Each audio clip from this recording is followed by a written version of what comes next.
네, 49번입니다. 국가 기술 자격 국제 의료 관광 코디네이터의 응시 자격으로 풀린 것은 생소한 자격증이죠. 쉽게 말하면은 관광도 하고 의료도 한다 이렇게 하는 그 코디네이터입니다. 우리나라가 특히 여러 가지 시술비가 저렴하기 때문에 이게 이제 많이 활성화시키고 있죠. 관광 겸 이렇게 병원 치료도 받는 이런 거예요. 자, 이런 걸 쭉 보면 이거는 어차피 이것도 뭐 한 문제 정도 나온다고 봐야 돼요. 이제 여러 가지 자주 나오는 분야만 이렇게 도표됐거든요. 이건 이제 문제를 익히면서 해야 돼요. 아예 1급, 2급 구분이 없는 게 있어요. 그냥 이거는 단일 등급이에요. 텔레 스포츠 게임 한다 이렇게 생각하십시오. 텔레마케팅 관리사, 스포츠 경영 관리사, 게임 그래픽 전문가 이거는 1, 2급이 없습니다. 단일 등급이요. 그 다음에는 여점만 일단 말씀드리고 이게 복습은 말이죠. 우리가 문제를 풀면서 해야 돼요. 지금 뭐 이렇게 봐야 잘 안 남아 있거든요. 응시 자격에 제한이 없는 게 있어요. 이제 직업 상담사 어디까지 2급입니다. 2급까지 소비자 전문 상담사, 전자 상거래 관리사, 사회조사 분석사, 컨벤션 기획사. 요거는 뭐냐면은 2급은 뭐냐면 응시 자격에 제한이 없어요. 근데 우리가 응시 자격에 제한이 있는 게 있어요. 있는 거 요 부분을 생각을 해야 됩니다. 2급이라도 응시 자격에 제한이 있는 게 있어요. 물론 국제의료관광 코디네이터는 단일 등급입니다. 사실은 이 위에와 같아요, 이게. 같지만은 이 내용상 우리가 조금 틀리기 때문에 이렇게 분류를 했고요. 일단은 우리가 이게 시험에 자주 나오는 초점이기 때문에 응시 자격에 제한이 있다 없다 하는 거를 뭘로 가지고 보냐면 의료는 말이죠. 의료는 자기 무자격자가 하면은 유사 의료 행위가 되죠. 처벌이 심하죠. 그렇죠? 유사 의료 행위는 심합니다. 그래서 의료가 들어간 이런 분야는 뭐가 필요하냐면은 시험 보려면 여러 가지 자격 조건이 있습니다. 그게 임상심리사 여러분들 이거 어려우죠 일종의 임상이니까 임상심리는 어려웁니다 이게. 우리가 정신과 병원에 보면 이제 그 원장실 옆에 임상심리사실 따로 있어요. 그래서 이게 뭐냐면은 검사를 한다거나 치매 뭐 설문 조사를 한다고 체크를 해가지고 이렇게 평가를 이제 의사한테 이제 보고를 하죠. 그러니까 국제 의료는 역시 의료가 들어가 있잖아요. 요 두 가지는 임상과 의료는 뭐다? 의료가 관련되기 때문에 반드시 뭐냐면 2급이라도 응시 제한 조건이 있습니다. 이렇게 정리를 하시면 돼요. 이렇게. 그리고 이제 요거도 좀 생각을 해야 돼요. 임상심리사, 직업 상담사나 이걸 보면은 2급을 보지 않고 바로 상급 1급을 보려고 하면은 2급 자격 취득 후에는 실무 경력이 2년 이상이 돼야 되고요. 그 다음에 2급 자격 없이는 실무 3년 이상 동사를 해야 됩니다. 요거 이제 생각을 하시면 되고. 그 대신에, 여기 도표에 구분을, 요거하고 또 구분을 해야 돼요. 컨벤션 기획사는 조금 까다로운 자격이다 보니까, 컨벤션 기획사는 여기에서 각각 1년씩 보태집니다. 실무 2급 취득 후, 요거는 2년인데, 요거는 3년. 요거는, 실무는 3년인데, 실무는 4년. 이렇게 구분을 좀 해주시면 되겠어요. 주로 나오는 거 요거니까, 요걸 기억해 주시면 됩니다. 그 다음에 임상심리사는 이렇게 보고, 나머지는 문제 풀면서 익히시면 되겠습니다. 그러면은 여기 봅시다. 한번 보면서 봐야 돼요. 틀린 거 찾으라 했죠. 응시자격. 국제의료관광 코디네이터죠. 보건의료 또는 관광 분야에 관련 학과로서 대학 졸업자 또는 예정자, 요건 맞는 거 밑에 다 되어 있습니다. 자, 2년제 전문대학 관련 학과 졸업자로서 졸업 후 보건의료관광 분야에서 2년 이상 실무에 종사를 해야 된다. 이제 국제의료관광 코디네이터 하잖아요. 항상 이렇게 생각하면 돼요. 요거는 국제의료관광 코디네이터 자체가 뭐냐면 4년제 대학이라고 생각하면 됩니다. 그러면은 왜 이런 말씀을 드리냐면은 전문제를 했으니까 2년제니까 2년 플러스 실무 2년 하면 몇 년이 됩니까? 4년이 되죠. 3년제 전문대 같으면은 3년이니까 실무 어떻게 해요? 1년을 하면 된다 이 말이에요. 그래서 4를 맞추면 돼요. 4를. 이런 식으로 생각을 하시면 되고, 그래서 전문제 2년 플러스 2년 4 관련 자격증을 취득한 사람 돼요. 보건의료 또는 관광 분야에서 3년 이상 실무인데 이 컨벤션 기획사와 마찬가지로 이거 요거는 실무로 보는 거는 실무는 4년 이상이 돼야 돼요. 이게 차이예요. 그러니까 4년이 돼야 된다는 건 다시 말하면 무슨 뜻입니까? 4년제 대학이라고 생각을 하면 되는 거예요. 4를 맞추면 됩니다. 요거는 전부 다 4를 맞추면 된다. 이렇게 하면은 지금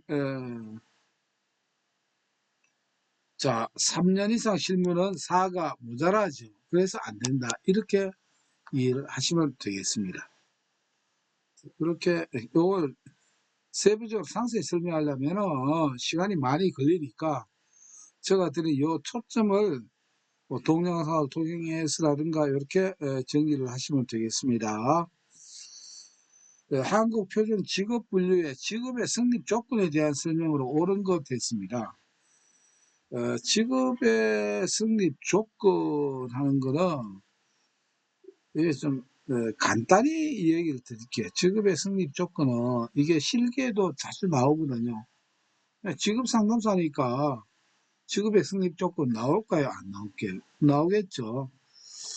요 이미지를 한번 볼게요. 아주 깊은 산에 도사가 살다가 뭐냐면은 하산을 했어요. 하산을 했습니다.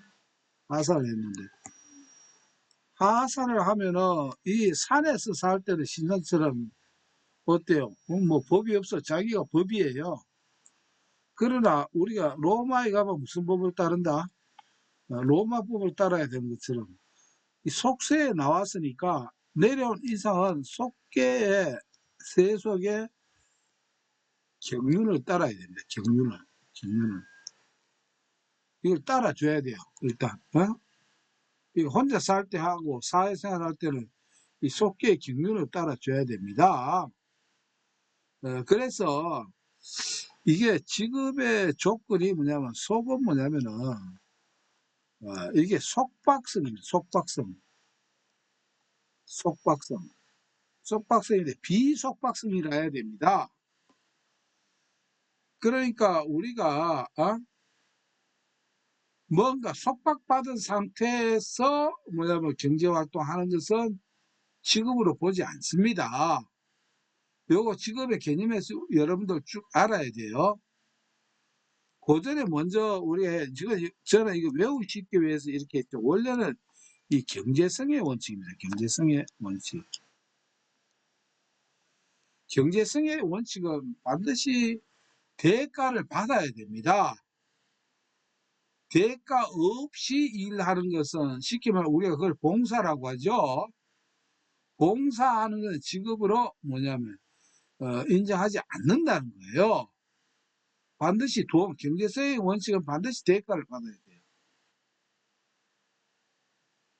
그런데 대가를 받더라도 뭐냐면 이 네 가지가 다 충족이 돼야 되는 거예요. 비속박성이라 해야 돼요. 자, 비속박성으로 돈 받는 거는 예를 들어 여러분들 두 가지가 있습니다. 수용소가 있고 수용소가 있습니다. 요 구분을 좀 할 필요가 있죠. 수용소는 죄인이 갇혀 있는 게 형을 사는 거예요. 그러니까 쉽게 말하면 감옥이에요. 감옥에는 우리가 징역 몇 년 이렇게 나오죠. 징역이라고 하는 것은 그 기간 동안에 감옥에 있으면서 징역 2일을 해야 돼요. 이게 징역이에요. 그럼 거기에서 예를 들어서 무슨 봉투를 만든다든가 수세미를 만든 목공을 한다든가 원예를 한다든가 뭐 이래가지고 옷을 만든다든가 뭐 이래가지고 이게 시중에 팔려요 이렇게. 그럼 여기에서 뭐냐면은 이 사람들이 일을 하면서 공짜로 하는 게 아닙니다. 시간당 얼마 돈을 받아 수입이 생겨요. 수입이. 예? 그러나 직장처럼 그렇게 넉넉하지는 않아요. 그래서 그걸 뭐 알뜰한 사람은 그걸 저축해서 나중에 출소할 때 그걸로 가지고 도와주거나 뭐 자기 생활비로 사업비로 이래 하는 사람도 있거든요. 비록 적지만은. 그러니까 수입이 있다라고 하는 것은 경제 활동을 하고 있다, 안 하고 있다? 하고 있는 거예요. 근데 이 사람이 만약 여기에서 뭐냐면은 원죄를 했다, 분죄를 한다, 이러면 이 사람이 그러면 이 죄수가 직업이 원예업이냐 그게 아니라는 거예요. 이렇게 직업으로 이렇게 못 해줍니다. 왜 못 해줍니까? 네 가지 속계 경련 원칙이 맞아야 되는데 경제성의 원칙은 맞는데 뭐는 속에 걸리는 거예요. 비속박성이에요. 자유롭게 하는 게 아니고 뭡니까? 속박을 받은 상태에서 이렇게 하는 이것은 뭐냐면은 이 사람이 원예를 하든 목공을 하든 뭘 하든 간에 수입이 생기지만은 직업으로 보지 않는다 이 말입니다. 예, 아주 또 재밌는 내용이죠, 그죠? 예, 뭐 그냥 혼자 얘기하기 여러분들 답도 한번 들어볼까 답을 해 주시려는가 모르겠어요. 어때요? 맛이 있습니까 없습니까? 맛이 있다 해야죠. 요게 이제 우리가 속박을 받은 상태는 안 돼요. 수용소가 있고 수용소가 있습니다. 수용소는 죄는 짓지는 않았어요. 그러나 사회복지재활 시설에 수용을 해 있는 거예요. 이런 경우 많죠. 우리가 사회재활 지원 서비스 제도가 많이 돼 있거든요. 그러나 수용은 돼 있는데 여기서도 뭐 봉투도 만든다도 이렇게 해요. 재활 활동으로. 공짜로 시키면 강제 노동이 되잖아요. 그래서 돈을 줍니다. 생산 성과에 따라 가지고. 그러면은 수입은 경제성의 원칙은 맞아요. 근데 이 사람을 직업으로 보지 않는 이유는 앞에와 마찬가지예요. 왜? 수용소라고 하는 어, 속박된 상태에서 하기 때문에 그땐 이 시설에서 그 사람이 무엇을 하더라도 그것을 그 사람의 직업이다라고 하지를 않는다 이 말입니다. 그 다음에 계는 뭐냐면은 속계 경륜의 계는 계속성의 원리입니다. 계속. 하루 하고 뭐 말아버리고 찔끔찔끔하고. 예, 현재 녹화되고 있습니다. 노희영님. 네. 뭐 한번 했다 말았다 이렇게 하면은 이거 직업으로 보지 않습니다. 예를 들어서 물론 불법이지만은 우연히 누구 소개해서 집을 소개해줘 가지고 뭐냐면은 브로커 비용을 받았다. 그렇다고 해서 그 사람이 중개사다 이렇게 할 수는 없는 거예요. 물론 공인중개사법에서 그 불법이긴 하지만은 뭐 어쩌다가 이러는 이건 직업으로 하지 않아요. 계속 해야 돼요. 계속. 이 계속 하는 데는 이게 뭐 꼭 매일이 아닙니다. 주간 단위로 계속 한다든가 또는 계절 단위로 계속하면 돼요. 예를 들어서 뭐 평창 스키장 같으면은 겨울에는 할 수 있지만 어떻습니까? 여름에는 못 하잖아요. 그러면 이거 계속성이 맞나 안 맞나? 예, 계절이 돌아오면 하면은 그게 계속성이 되는 거예요. 주 단위든 한 달 단위든 이렇게 보시면 됩니다. 그래서 계속 해야 된다. 그 다음에 유는 뭐냐면은 이게 사회성과 윤리성입니다. 사회성과 윤리성. 예를 들어서 돈벌이를 하는 사람이 있어요. 누구, 도둑질을 한다 이 말이에요. 또는 노름을 한다. 운 좋으면 돈을 엄청 벌 수도 있겠죠. 근데 그렇다고 해서 이 사람을 보고 도둑업이다 이렇게 찍으로 인정을 안 해줍니다. 예. 왜 그렇습니까? 비록 경제 활동을 하지만은 계속성도 되고 속박도 안 받고 합니다. 근데 그 행위가 도박이라든가 이런 거는 뭡니까? 사회성이나 윤리성이 어긋난다는 거예요. 이럴 경우에는 그걸 직업으로 인정을 한다 안 한다? 하지 않는다 이 말입니다. 그래서 여러분들 직업의 성립 조건에는 이렇게 속계 경륜하는 게 있습니다.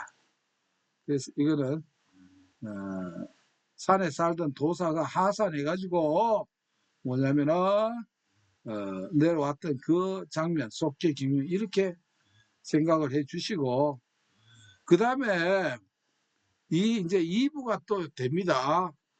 이 도사가 하다 보니 먹고는 살아야 되는데 뭐 할 게 있어요 없어요? 할 게 없어요.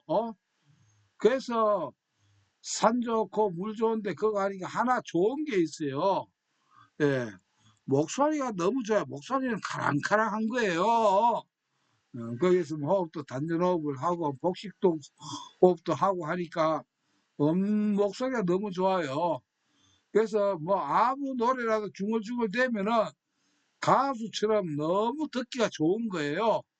듣는 사람이 감동을 주고 그래서 자기가 노래하는 걸 좋아하니까 어 가보니까 어디 사람들 모여 있는데 가면 도사가 노래를 하는 거예요. 노래를 막 우쭈 하는 거예요.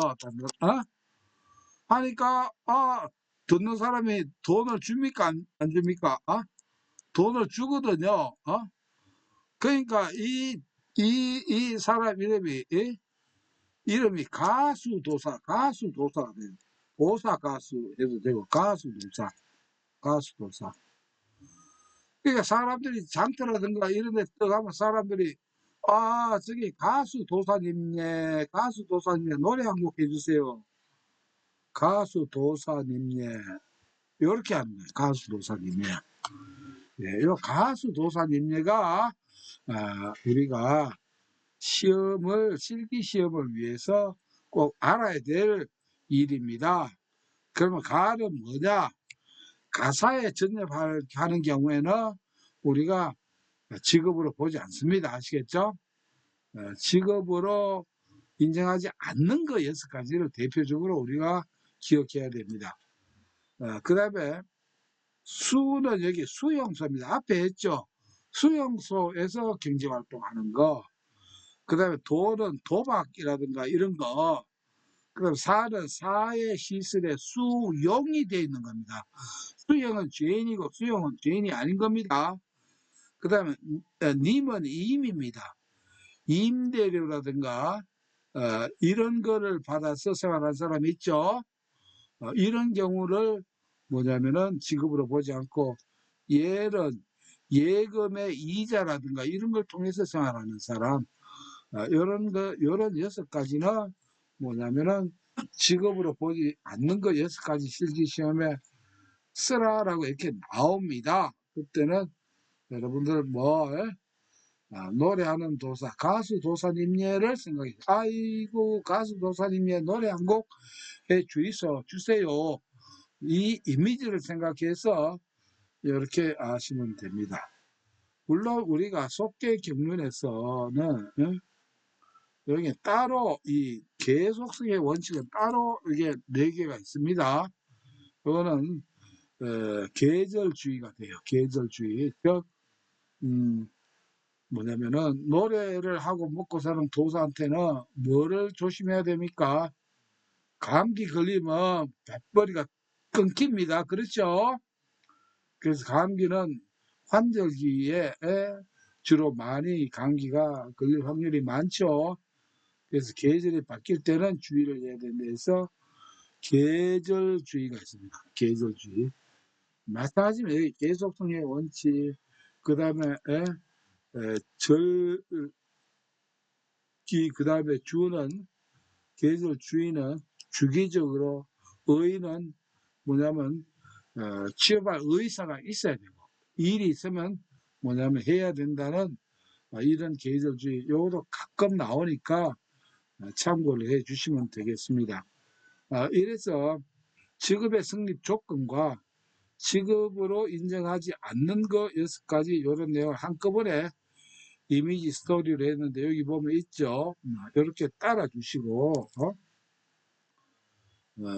이렇게 해서 속계 경륜 계절주의는 계속적으로 계절적으로 주기적으로 현재 하고 있는 일을 계속 할 수 있는 의지가 있어야 되는 요게 이제 계속성이 요직 따로 있고 직업으로 보지 않는 거 이렇게 가수 도사님이 해가지고 6가지 이렇게 있으니까 요거를 참고를 해 주시면 됩니다. 그러면은 이제 문제를 한번 볼게요. 옳은 것을 찾으라 했습니다. 사회복지시설 수용자의 시설 내 경제활동은 직업으로 보지 않는다. 맞아요? 틀려요? 수용소 속박돼 있으니까 직업으로 보지 않는 게 맞죠. 그래서 1번이 맞네요. 이자나 주식 배당으로 자산 수입이 있는 경우 직업으로 본다. 아니죠. 예금이자 아니죠. 3번 자기 집에 가사 활동도 직업으로 본다. 가수 도사님이 아니죠. 가사 활동. 속박된 상태에서의 재반 활동이 경제성이나 계속성이 있으면 직업으로 본다. 아니죠. 속박된 상태에서는 뭡니까? 직업으로 보지를 않지요. 예. 그래서 지금 제가 요점으로 말씀드린 이런 이론 가지고 참고를 하니까 이 문제를 우리가 통역을 하는데 어떻습니까? 걸림이 없죠. 요 내용을 제가 좀 빨리 진행을 했는데 좀 이해를 해 주시기 바랍니다. 51번입니다. 한국 직업사전에서 이제 나옵니다. 사람과 관련된 직무 기능 중 정책을 수립하거나 의사결정을 하기 위해 생각이나 정보, 의견 등을 교환합니다. 자, 여러분들 원래 이 한국 직업사전에 이 직무 기능이라고 하는 분야가 있는데 지금 여기에는 다루지 않고 나중에 다룰게요. 그러면은 요거는 상식적으로 한번 봅시다. 의견을 서로 교환하는 게 자문입니까? 협의입니까? 설득입니까? 감독일까요? 의견 교환을 하는 건 협의죠. 협. 예. 자문이나 뭐나 다 일방적이죠. 설득도 일방적이고, 감독도 일방적이에요. 그 협의는 서로 의논하는 거잖아요. 그래서 이거는 어, 깊이 몰라도 문제를 푸는 데는 지장이 있다 없다? 없으니까 그냥 상식적으로 이렇게 보면 됩니다. 그다음 52번입니다. 다음에 해당하는 고용 관련 지원 제도는 되어 있습니다. 비정규직 근로자를 정규직으로 전환합니다. 전일제 근로자를 시간 선택제 근로자로 전환합니다. 시차 출퇴근제, 재택근무제 등 유연근무제를 도입해서 활용을 합니다. 자, 여러분들 이럴 경우에는 항상 이 문제는 동일 문제가 반복해서 아주 나옵니다. 고용 안정장려금이다. 이렇게 고용을 안정시켜준다. 이렇게 생각해 주시면 되고 나머지 1, 3, 4번은 아닙니다. 그러면 왜 그런가 한번 이해를 우리가 하고 왜 고용 안정인가 이렇게 해주면은 국가에서 그 회사에 고용 안정 장려금을 주거든요. 지원해 주는 제도입니다. 비정규직 근로자를 정규직으로 전환해 주면 이 사람의 고용이 안정됩니까 안 됩니까? 안정이 되지요.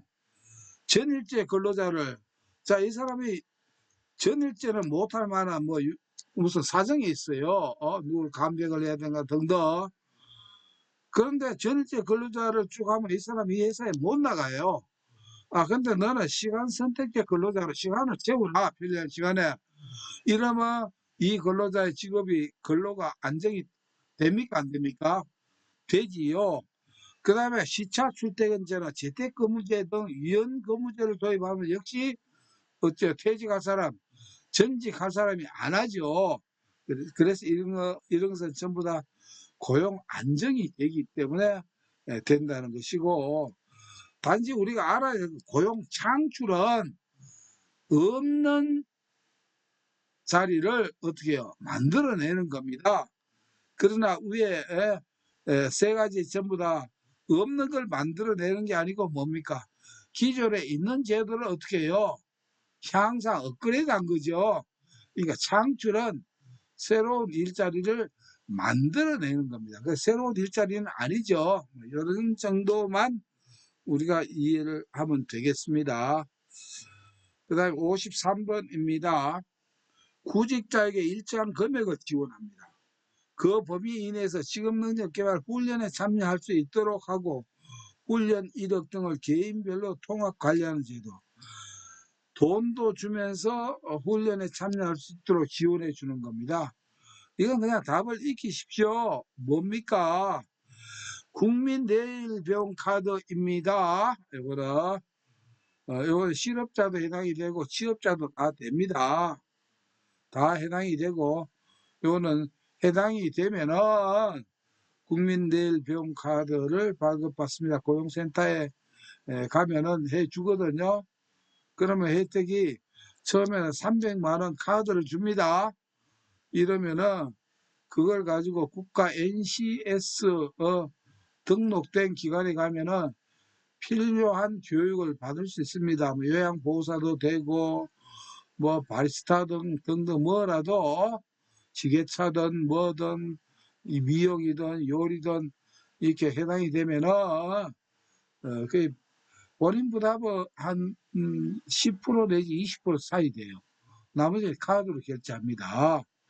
이렇게 해서 뭐냐면은 직업능력개발 훈련에 참여를 할 수가 있습니다.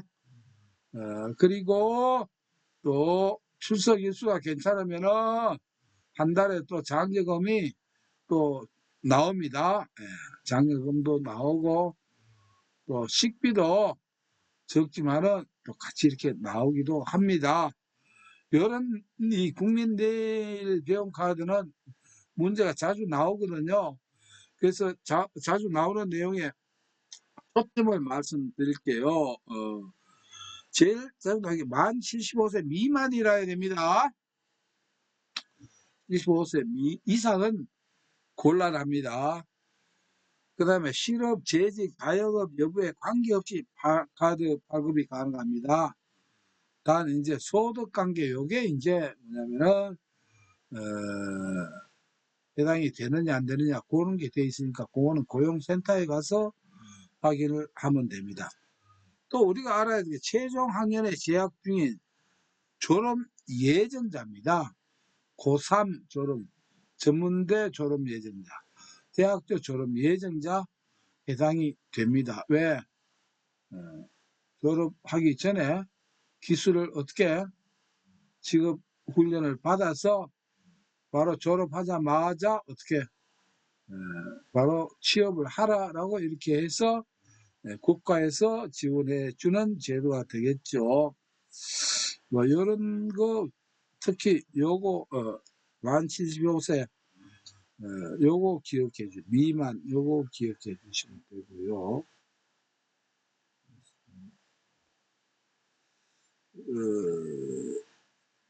여러분들 알아야 될 게 공무원이라든가 이런 준공무원 이런 경우에는 별정직 이런 경우에는 안 됩니다. 아시겠죠?